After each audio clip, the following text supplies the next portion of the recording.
you raised your hand, you've given your solemn word now.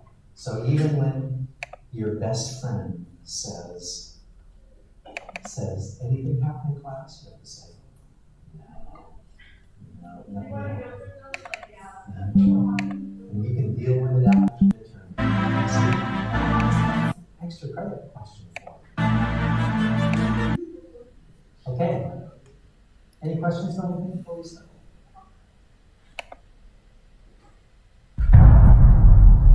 Coward. You think. Okay, so last time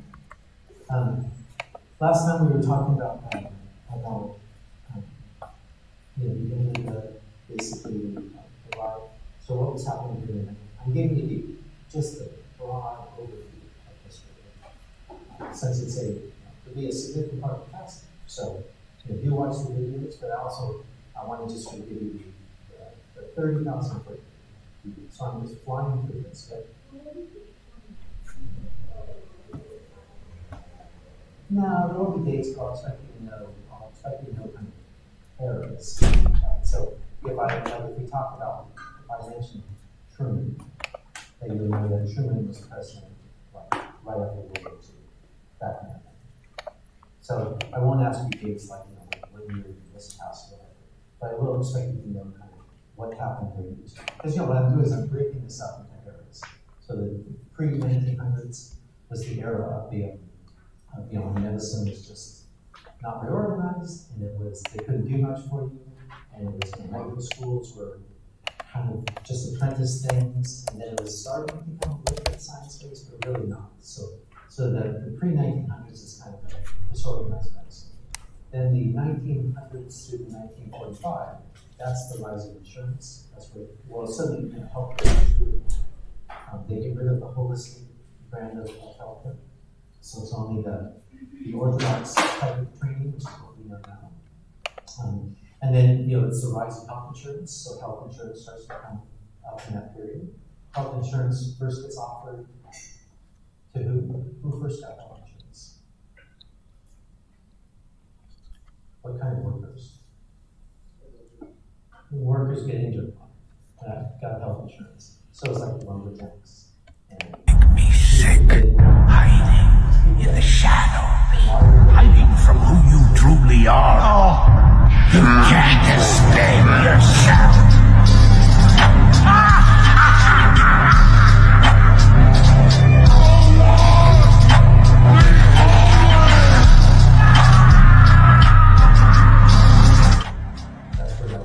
That's where our occupational health and safety type of and workers' comp and all that kind of stuff arises from that same type of idea. Is that when workers get hurt, you want to get the treatments as fast as possible and get it back so that they will start working again.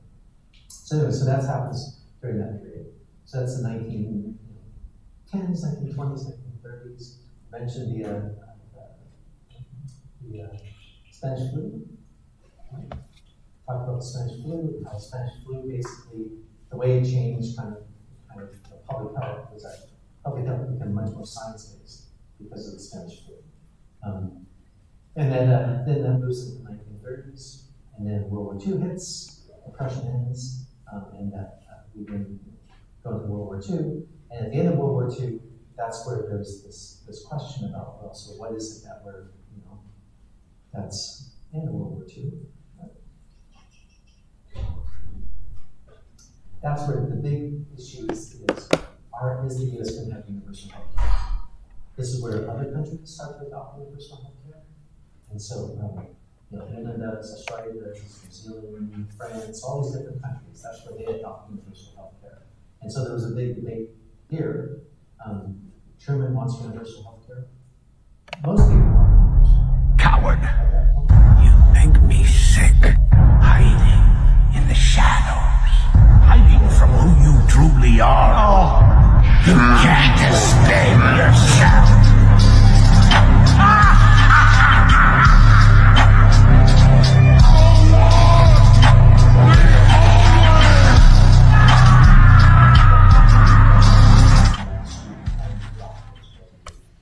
So they killed it by liquid communism. And so that was it. So the US didn't adopt universal health care, which is the third time that they failed to adopt it.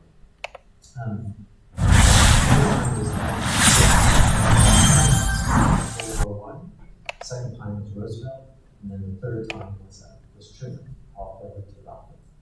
So then the 1950s hits, the US is big manufacturing place in the world, everyone has jobs. Well, lots of people have jobs, they have manufacturing jobs, labor unions are very strong. And so the labor unions want universal health care, want the government to offer universal health care. Yes or no? Labor unions want universal health care or no? No, because they wanted it to be offered, they wanted to negotiate with like the auto companies, so all the different unions wanted to make that a benefit of employment, and that's something they could offer their workers and such. So they weren't really in favor of universal health care, so it just sort of died. But by the end of the 1950s, most workers have insurance through their employer. And the ones who were left out of that was elderly and poor people, right? People without jobs or people who have low-income jobs who do not get health insurance. And so Kennedy comes in office in 1960, gets assassinated in 63. Johnson takes over as president, and Johnson then launches the Great Society programs. So the Great Society programs was getting rid of outlawing segregation, and then passing Medicare and passing Medicaid. So Medicare is for elderly, Medicaid is for people who, I won't say, it's tempting to say that Medicaid is for people who don't have income, but that's not really true, because different states have different kind of criteria for who gets Medicaid. So it's not for everyone. So it wasn't really universal health care.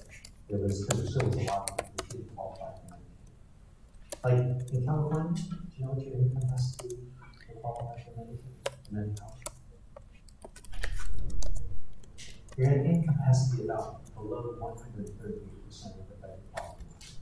That's about $30,000. That's about $30,000, something like that. So it's not, so most Put it in there. if you have a full-time job,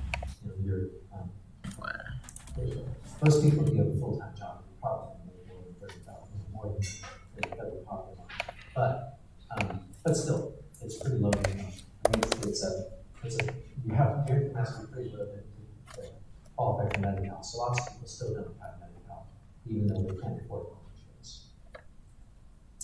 Okay, so we'll talk about the big thing what this means, though, from the healthcare standpoint, is that now suddenly the government's involved in healthcare. So if you think about before this, the government actually has been able to keep out of healthcare for most of it. I mean, public health. I just killed myself in You should know me. What's up, babe? Public health's role was essentially just to go through into quarantine people on ships, and then that's about it. Public health, their role in relationship to the medical establishment has always been kind of just to fill in the gaps, as that the things that doctors didn't want, that medical establishment didn't want to do, that public health would do. So, TB, if you look at public health is responsible for TB control, right? Why TB control? Well, because TB is something that's an infectious disease, but also it's because you have to be on treatment for a long time, and it's really hard to follow up with people. And so doctors really didn't want to have to be responsible for going through and kind of following up with people for 6 months to take their medication. So public health took over. Food safety. Why does public health goes out to make sure the restaurants don't have rats running around and things like that? Why did public health do that? Yeah, because there's no one else to do it. And so, child vaccinations. Public health used to run child vaccination programs. Why didn't, medicine, doctors can give vaccinations to children. Why did public health do it? Well, because, a lot of people didn't have a lot of children were required to have vaccinations, but if you didn't have insurance, then the doctors really didn't want to give you free vaccinations, and so public health arose to do it. So during this period, in fact, up to this point, even today, public health is always doing the gaps. Whatever the healthcare system doesn't really want to do, public health then sort of steps in and does it. So that means that for the most part, government wasn't involved in healthcare. What happens in the 1960s with Medicare and Medicaid is that suddenly the government's very involved in healthcare. But they're very involved not in a we're going to control things way, but just as a paper. Did doctors like the fact that Medicare was going to be coming in there and start paying them? Yeah, they were okay with it because healthcare professionals usually like it when someone would come in and pay for people, and that Medicare was not very prescriptive in terms of what they were going to pay. So I think I was telling you last time is that it used to be that all that doctors and hospitals would do is they would just send a bill to Medicare, and Medicare would pay it. So government was a payer, but it didn't really control healthcare. It wasn't involved in healthcare in any certain way. Okay. So the other point to note from this is that during this period, this is what's commonly called the rise of this. Because you look down this list, starting with penicillin in the 1940s, all the way through, this is a period where there's significant increases in medical knowledge and what they could do for people. So prior to the 1940s, they used to have, all the hospitals would have infection wards. And the infection wards, by all accounts, were just gruesome places. Because what would happen is that people would get an infection, like they get their finger infected. And since there was no penicillin, it could just turn into gangrene, so they'd lop off the finger. And then if it kept going, then they'd have to lop off the hand. And so, people died from just simple infections because they couldn't control them. So penicillin was like this wonder drug that came along where suddenly it got rid of all these, it got rid of all you could treat all these different infections. So the infection ward, which used to be this gruesome place, kind of goes away in the hospital. That's a significant thing.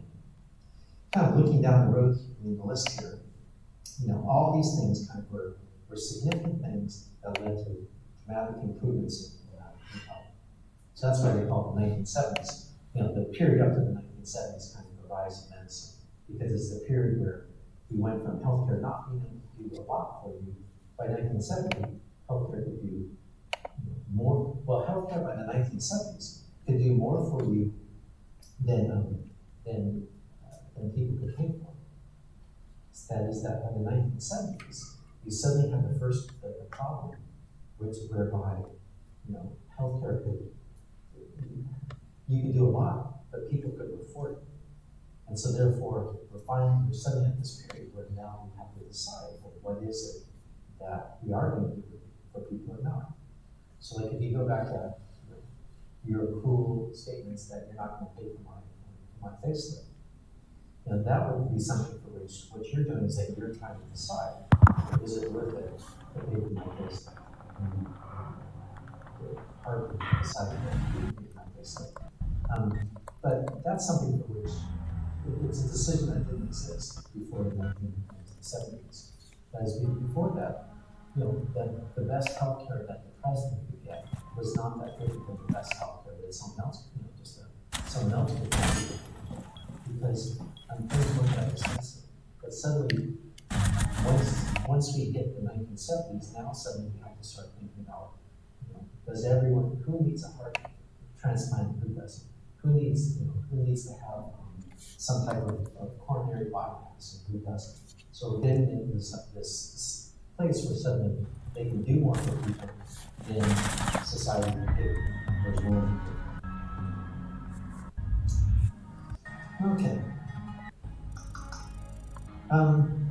So I'll talk about I'll talk about training some more next week when we talk about doctor and training. So I'll skip over all this.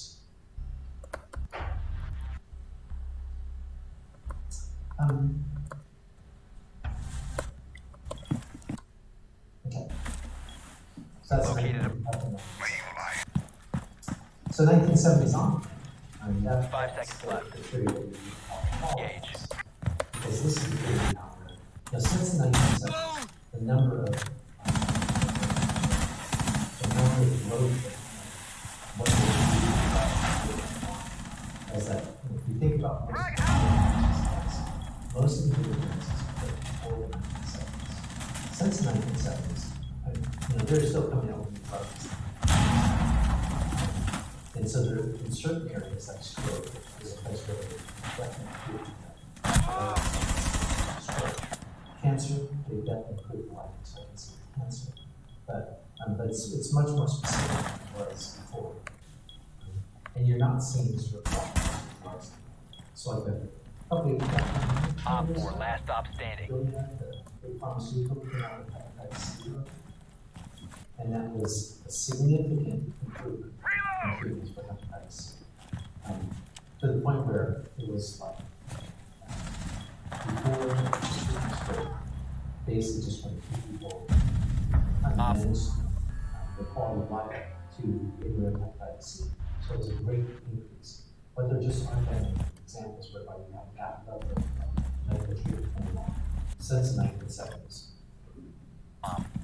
Okay, let's see. So yeah, types of problems. So essentially, medicine stops making big advances. That's one problem. Second one is that because medicine got more complex, is that now suddenly there need more errors. So then during this period after the 1970s, that's where suddenly the quality of care becomes an issue. And then the third is that cost becomes an issue. All right, so let's see. So this medical arrangements. One op. No disabilities. So what the medical arrangements refers to is it refers to the fact that Time expires in 10 seconds. More high-tech 5 seconds remaining. is that hospitals realize that they want to attract doctors. They need to do it. And so they start to invest in all the latest machines that come out. So, for example, doing heart transplants. That's something for which a lot of places suddenly start to talk about. But what you see with medicine in general is that if you ever have to go to the rule of thumb is very simple, it's going to be a problem. Because the more that you do and the less they do. So the most that can help is that if you've got a hospital that's just doing 1 or 2 Friendly, last operator standing. you're not going to get rid of that. Especially the surgeons just don't have experience that do eye surgeries.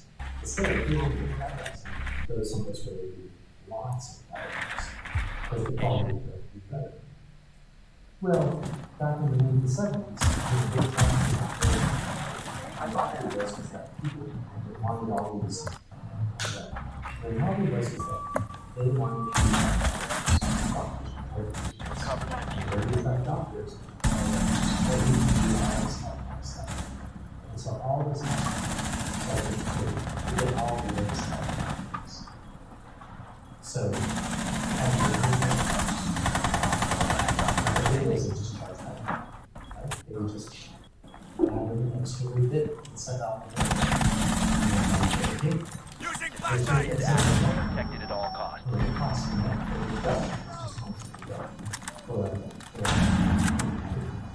So now the government has a problem. Eliminated. They're paying for Medicare. Op 4 eliminated. Friendly mission successful. And that there's no balance of what hospitals are charged and bill. And so Medicare was, running into all these financial problems because the costs just kept going up and up and up. So costs can become an issue.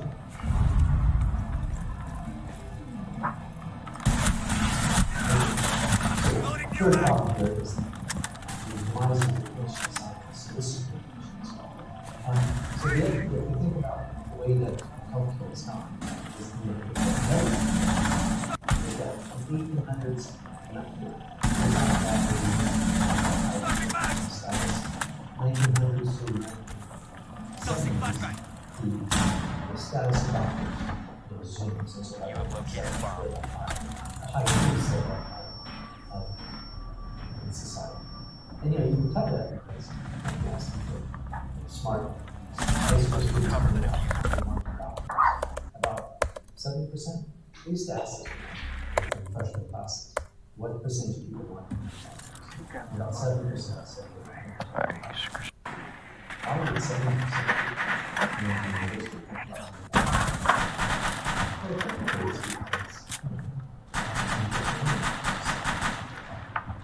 And then you can be smart. And so you have to be very smart. People say, oh, you're really smart. You should do that. And so being a doctor is sort of called as Reloading. so, you know, that's something that is just kind of showing you online. that is because the status Diffuser. that everyone You've been is exposed. the highest status thing you can get. Well, if you think about how they set up the Flexner report concept that doctors should be scientists, and that what they envision is that all these doctors out there, they're all trained in sciences, they're all going to be trying different things, experimenting to get all these new innovations that come out from all these doctors and scientists. And you know, if you take a step back and say, is that a good idea? Do you really want your doctor to be a scientist? Do you want your doctor to be experimenting? Well, I think no. I want my doctor to basically know what the best procedure is, follow the best procedure. I don't really want my doctor to sit and say, yeah, I wonder if we just did this instead.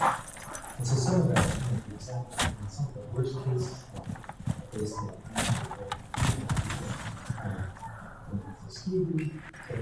it's happening. It's survival industry, all these different kind of scandals that occur. I kind of occur because healthcare professionals have seen themselves as scientists who then want to go through and try things.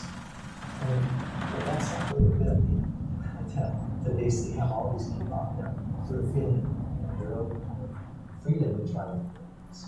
It wasn't really a big issue before the 1970s. This wasn't but after the 1970s, so, you know, people can get really harmed about it if they don't get some conditions around this idea about how they treat people and this idea. So what that means is that this whole idea of operation of science is kind of like starts to lead all these problems. There's no longer down to one When I friendly. was doing a study of 10 seconds. I was doing a study on breast cancer, reconstruction, breast reconstruction, breast cancer. Because I was approached by this woman who's a breast cancer surgeon, and it's a big issue for women after and it's one of these things that can kind of lead up to the patient.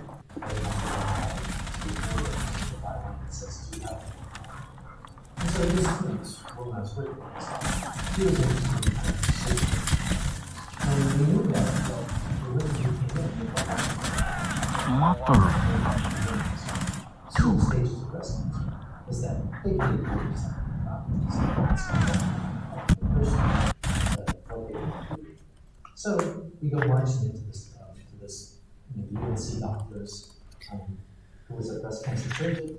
Go marching in there to talk about how we're going to do a study. He was all enthusiastic, and yes, of course, it sounds great. And we said, well, so there's going to be part of this we're going to be able to decide this thing about the study. And he goes, all the You have been exposed. But clinical guidelines say that. Changing mag. He goes, yeah, that's the way it was. And I was not before that. That's what we do. But up here at UNC, like out here, our professor would believe that in the that women should be given choice. So we just tell them.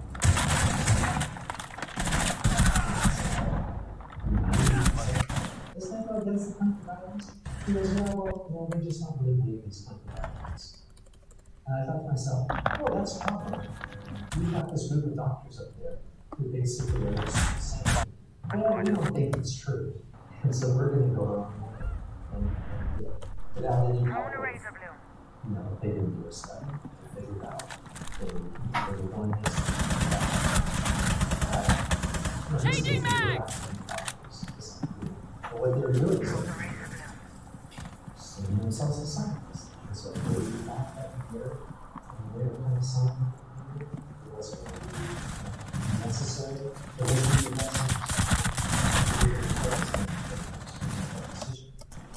and you'll see this a lot when they start talking about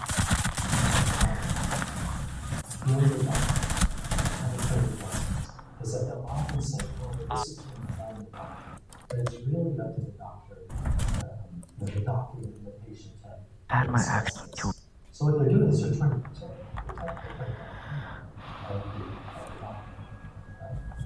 trying to sort of say, Protect the bombs. we're not going to tell you, oh, you have to follow the guidelines. What we're going to say is that, not necessarily something that you have to follow. So then, Op 4 has located a bomb. Get ready to engage. I'll show you. Now you see me, now you don't. Well, you have to say, Enjoy the view. Maybe it's not right for this person. And so, that's what happens to stop. It's not right for that person. Start to get a little bit, you start to pretty soon move into this area where always that people don't follow the guidelines. And that you can certainly just say, why don't they just have all they do is they just follow the guidelines. I don't think the doctor ever when we talk about it, and they look at the patients and they say, this is what you should follow. Based upon clinical guidelines.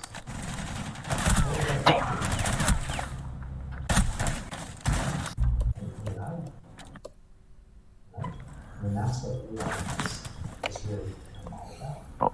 It's saying, it's raising this question. No way, dude. No way we sell. There's no fucking way. Mother, what? Friendlies were eliminated. What? Mission failure. Huh? Okay.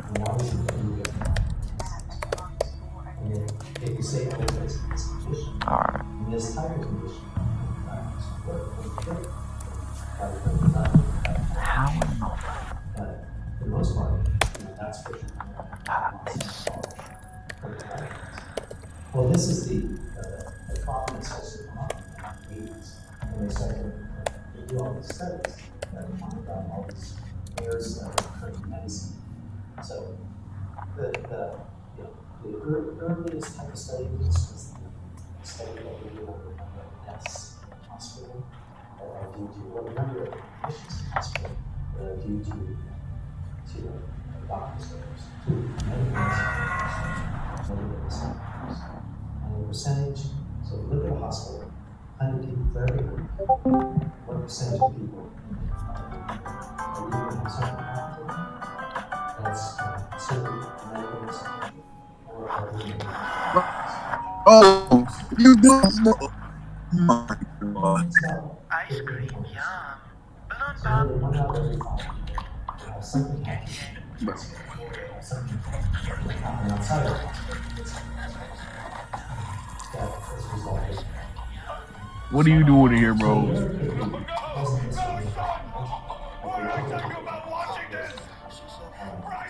Answer me, bro. What are you doing here?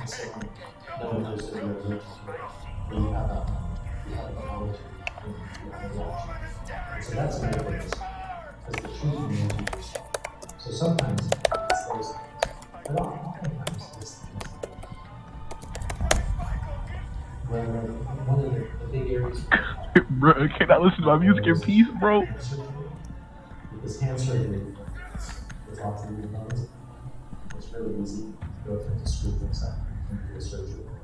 And so that's the case where, there are these cases of 6, 7, 8 surgeries. There's a screw up, and then we try to fix it. All right, that's all medical misadventures.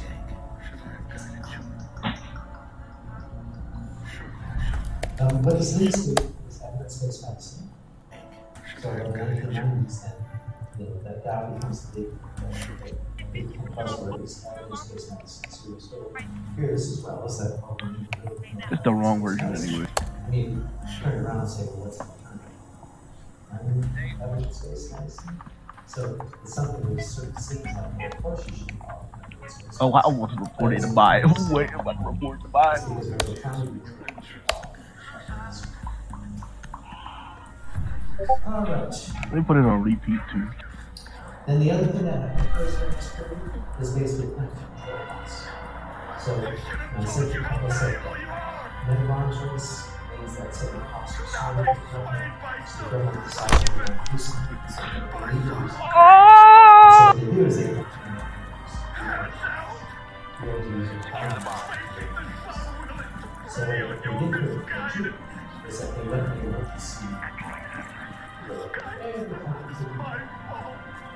procedure they were working trying to figure out how much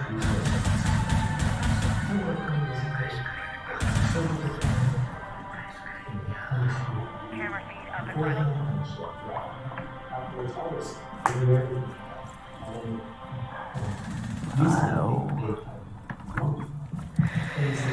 Yo. 10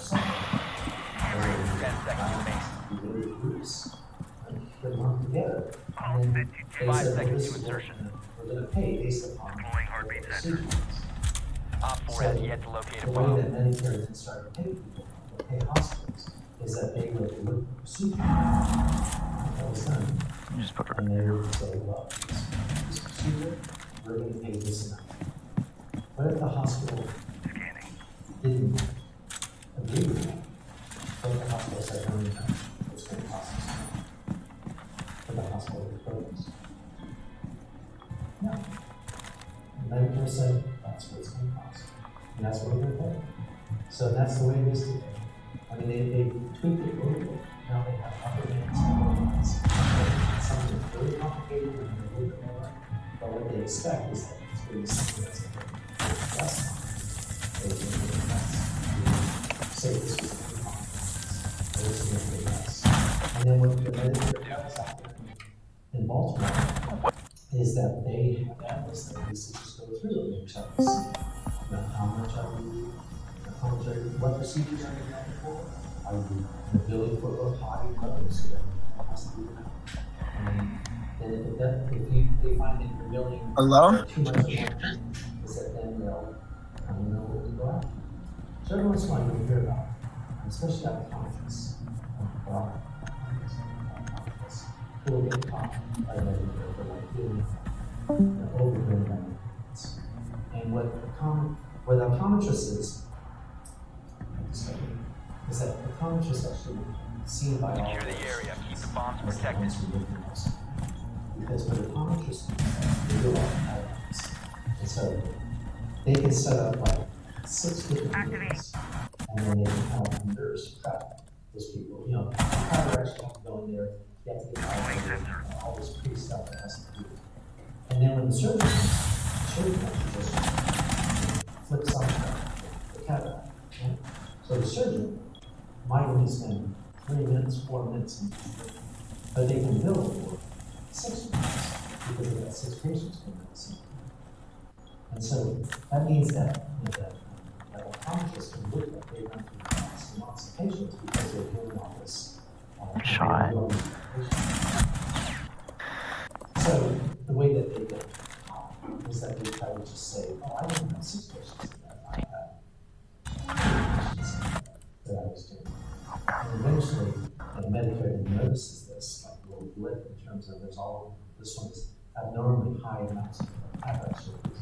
And then they go slow, they go into the books and things like that. And they so what it means is that Medicare, well, it means a couple of things. So one is that part of the reason why healthcare is so So much data is because all the payments are done by the procedure payments. So if we get hospital payment, we can get state hospital payment, all hospitalizations in California, 39 Op million 4, disable the diffuser. hospitals. I had that. And it shows the, the diagnosis, it shows the book. And so why do we have all this information? Because the hospitals have, that's how hospitals bill. Hospitals bill based upon the diagnosis and procedure needs. And so it means that healthcare in particular is a wash of claims data, because this claims data is how everything is paid. So it's different than, in the other areas where there's lots of education, things like lots of people, because we do tests all the way through. But other areas is not necessarily, it's not that much different. So if you want to be a leaders, you make a lot of money. Use your drone to locate a bomb. Because health informatics is all going to be about data exchange, things like this. It's why 20 years ago, and Google was finding all these public health records. Because Google, what they did, they were looking at that, Google did all this. And so they Drone went has all these located a bomb. do you have their databases to kind of figure out how to do that. All right. So know what DRGs are. You don't have to know the list.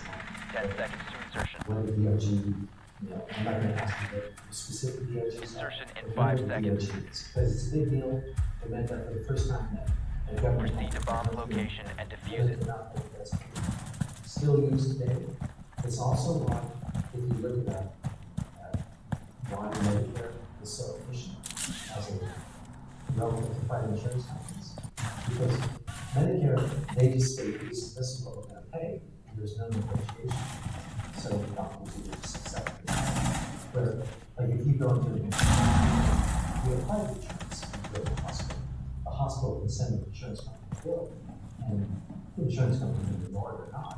But if the insurance company says, no, we're not gonna pay that, now there's an argument. So there's lots of the overhead that goes along with the 10 healthcare seconds. providers who deal with insurance companies, clearly because of these arguments. But those arguments don't exist. Okay, so know what cream screening is. Cream screening occurs basically when the payments and what you want to do, when they just pay a set amount. Dude, what? Down to 1 friendly. We have finished the It's better that we just lose. So when I was Jesus Christ. there's a nursing home.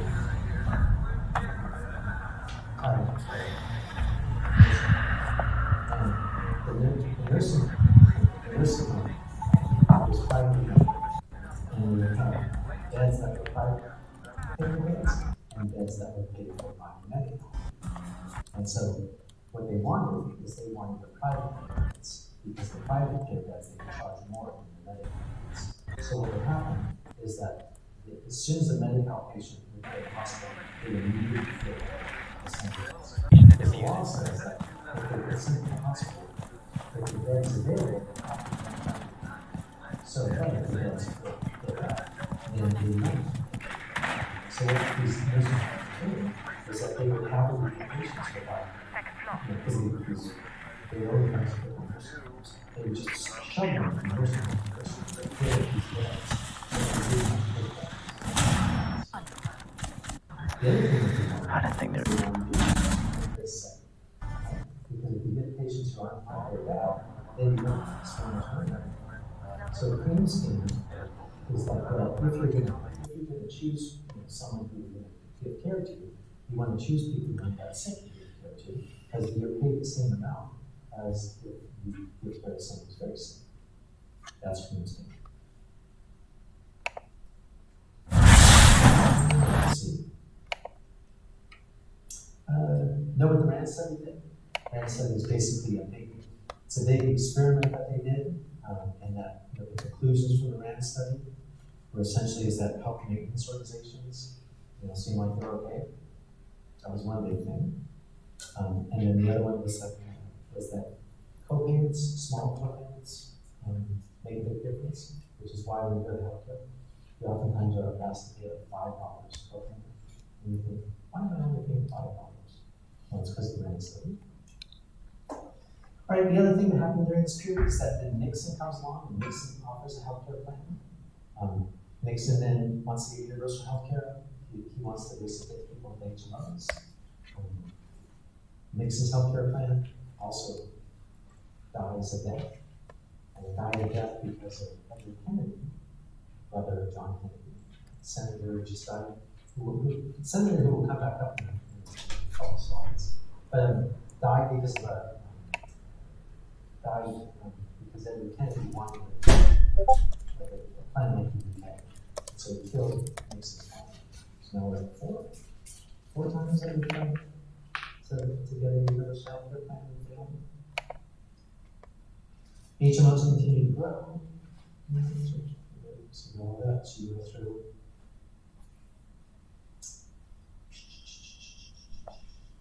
So note the secrets, like how HMOs kind of try to make money. So if you think about what the HMO does, is that it gets a bunch of money, it's an insurance company, gets a bunch of money at the beginning of the year and promises to pay it out, when you over the year as you need healthcare. So if you think, well, how does the insurance company make money? Well, they make money either by reducing the number of claims that you're going to make, or reducing the amount that they have to pay when you do make a claim. So how do you reduce the number of claims? Well, you get healthy people. It's one way to do it. How do you reduce the amount that you have to pay? Well, you could do it by trying to just say to providers, well, we're not going to cover a certain type of procedures. And so that's what they started doing in the 1990s, is that they would start to, they were in a system whereby if you wanted a certain type of procedure, you had a doctor, you had to call them the approval from the HMO. And HMOs were regularly going to deny certain types of treatments. And so it turns out that doctors really don't like it when they want to do a treatment. And they get some of the HMOs saying no. So there's a lot of pushback. HMOs got a lot of bad press during this period and a bad reputation for denying kind of new type of care. So what HMOs realize is that, well, it's much easier to just, rather than just trying to choose healthy people, take everything. But then once the people make a claim, then try to cancel their insurance. And why would you can't be able to cancel the insurance? Well, because if somebody left out a pre-existing condition, if they have some pre-existing condition that they even just allege there's some pre-existing condition, then they could say, oh, we're going to cancel your policy because you didn't truthfully tell us. That is called, the insurance company is saying that this is a case of adverse selection or moral hazard or supplier induced demand. Which one? Is the insurance company claiming adverse selection, moral hazard, or supplier induced demand?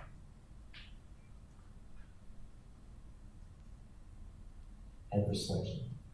They're saying because if you don't tell us that you have a pre-existing condition, is that therefore we have adverse selection, and so therefore we have the right to cancel the policy. That was called rescission. So know the term rescission, because rescission refers to when they cancel your policy because of some pre-existing condition that you didn't tell them about. Okay, there's rescissions right there. Okay, the last part, which is essentially the Clinton plan. So Bill Clinton takes office, puts Hillary in charge of the healthcare plan, and it fails miserably. What Hillary did was that she was the first lady, right? And so Bill Clinton put her in charge of developing a healthcare plan. And so she developed a healthcare plan whereby everyone would get a car, and they would be kind of covered by insurance, and no pre-existing condition clauses and all that kind of stuff that we sort of have right now. She put together a plan like that. But what she did is that she got a group and they developed it on their own, and that they then rolled it out to Congress, and it failed miserably. And the people who hated it the most were insurance companies and the AMA.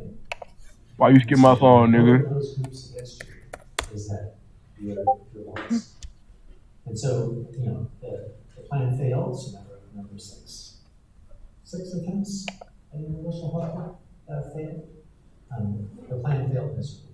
Nape. They're not allowed to fix this because it basically didn't have any congressional support. It was opposed by the DMA and insurance companies.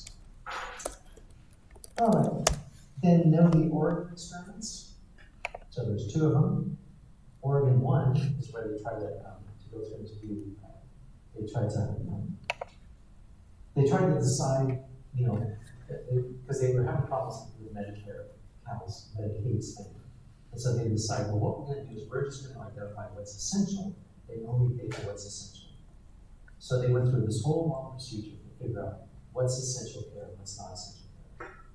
And at the end of it, it kind of, they did it. So they came up with a list, but it was problematic. Because what they're really trying to do is they're trying to identify needs versus wants. And the problem is that it's really hard to identify needs and wants, because what might be a want in one case might be a need in another case. So, for example, if you think my facelift is not worth it, but you think that someone who's been in an accident and got burned, their facelift is worth it. Now we have to suddenly identify that, in this case, if you're not going to do it, by that case, you will.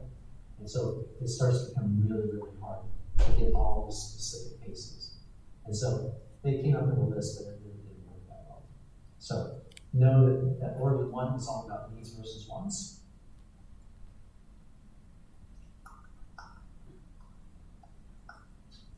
Okay, let's see. Medicare Part C comes in 1997. That allows Medicare Part C allows people to go into HMOs through Medicare. Grows a lot, especially in this area. Medicare Part D comes in, that's pharmaceuticals, in 2006.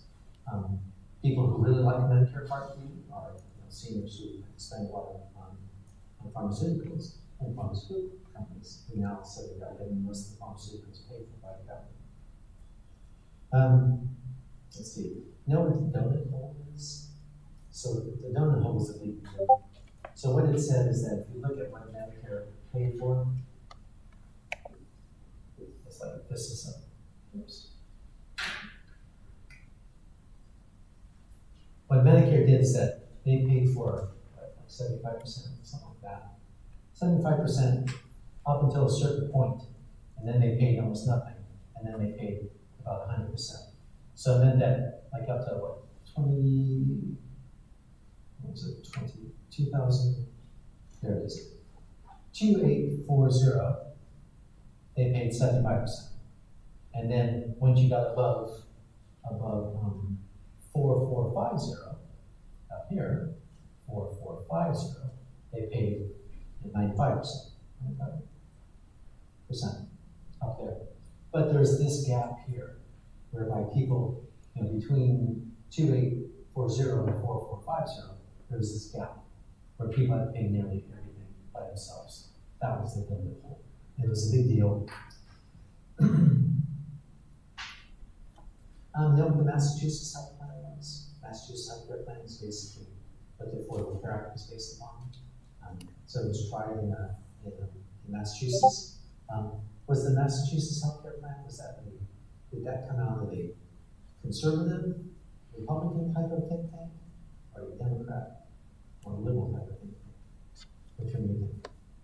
Was it conservative, or was it liberal? Watch the slides. It was conservative. It was a conservative idea, which was important because then when Obama comes along and Obama starts to introduce the Affordable Care Act, he basically just adopted the Massachusetts plan. And he did it because he thought that the Republicans would be much more likely to go along with it if you got one that's more a Republican type of plan than a more Hillary Clinton Democratic type of plan. All right, know what Oregon 2 is? Oregon 2 is where they go through that. Oregon and Western Lights went through and did another experiment. This time what they did is that they just said, well, we're going to randomly, we got too many Medicare patients, Medicaid patients. Too many Medicaid patients. We've already tried to get through time and to limit the amount limit what we're going to pay for Oregon 1, that didn't work. So this time what we're going to do is we're just going to randomly say that some people will get Medicaid, some people won't get Medicaid. And we just did literally a random draw. So why that was interesting from a bigger picture standpoint was that it allowed us to go through to see does having health insurance matter. And it's not a kind of a trivial question. I remember when the Affordable Care Act was first going on, first being debated, I gave up the top down on 16th Street to the university kind of I don't know if this group still exists, but it was a group of kind of some of the leaders from the sort of the old money people from the area who had sort of fostered UC was set started.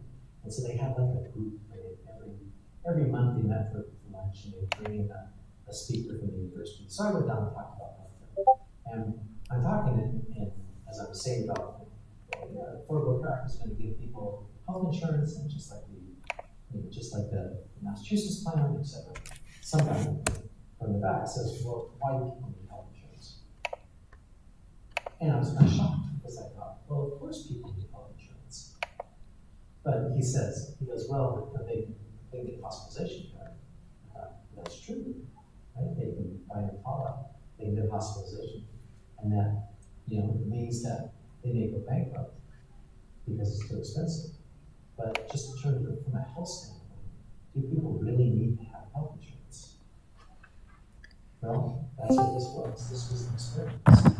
Did people actually, if there's going to be worse outcomes if we don't give people health insurance?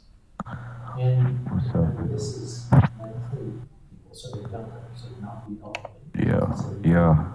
And the conclusion was, well, there are some things Yeah.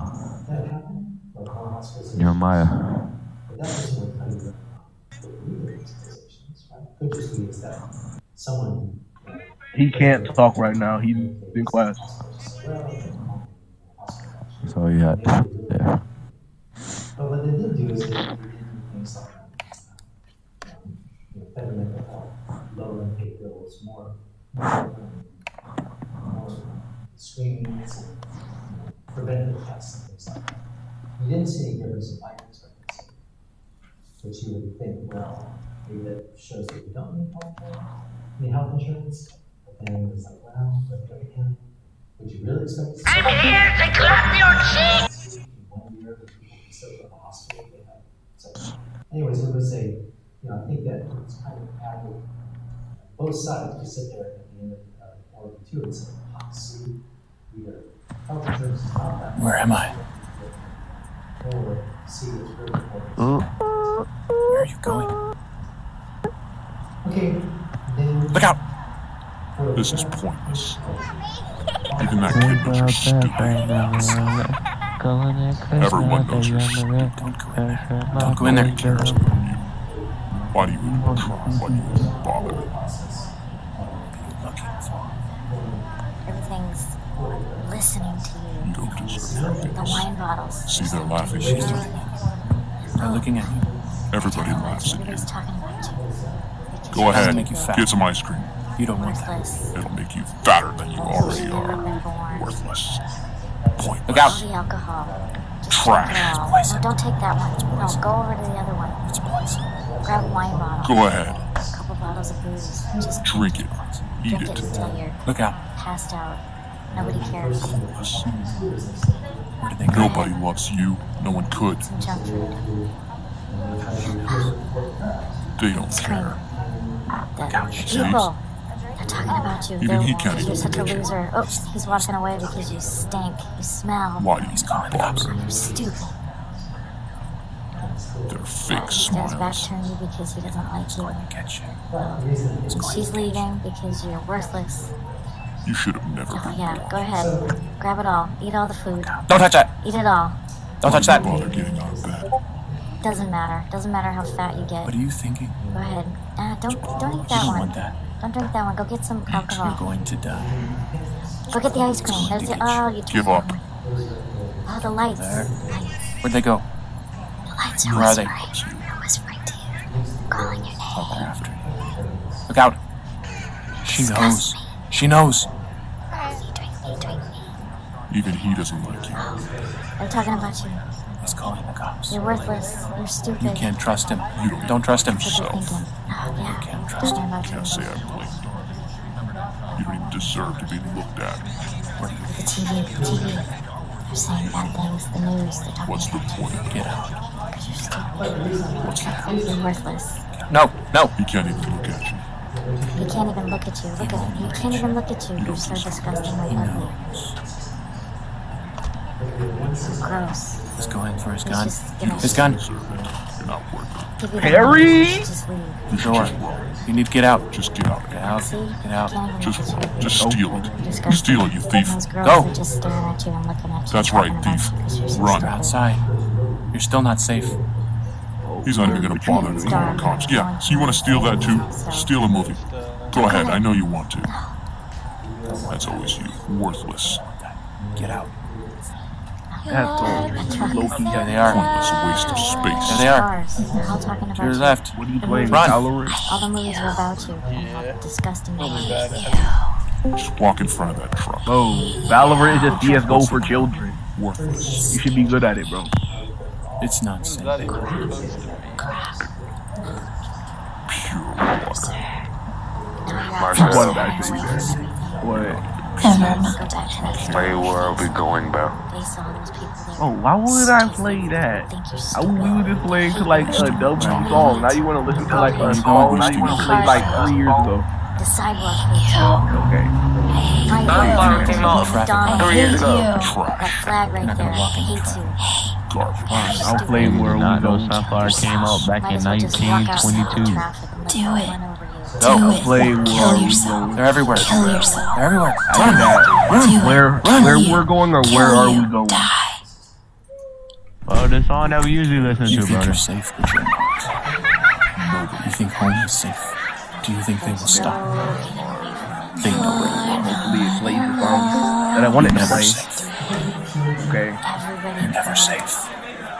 You're never safe. You can't hide.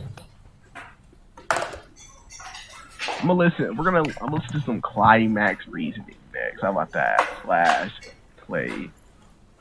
Where is it at? Oh, that was Right. I did not know that. What did you say? I shot my teammate on accident. What? Didn't let me revive him. Well, you about to get Kagurabachi now.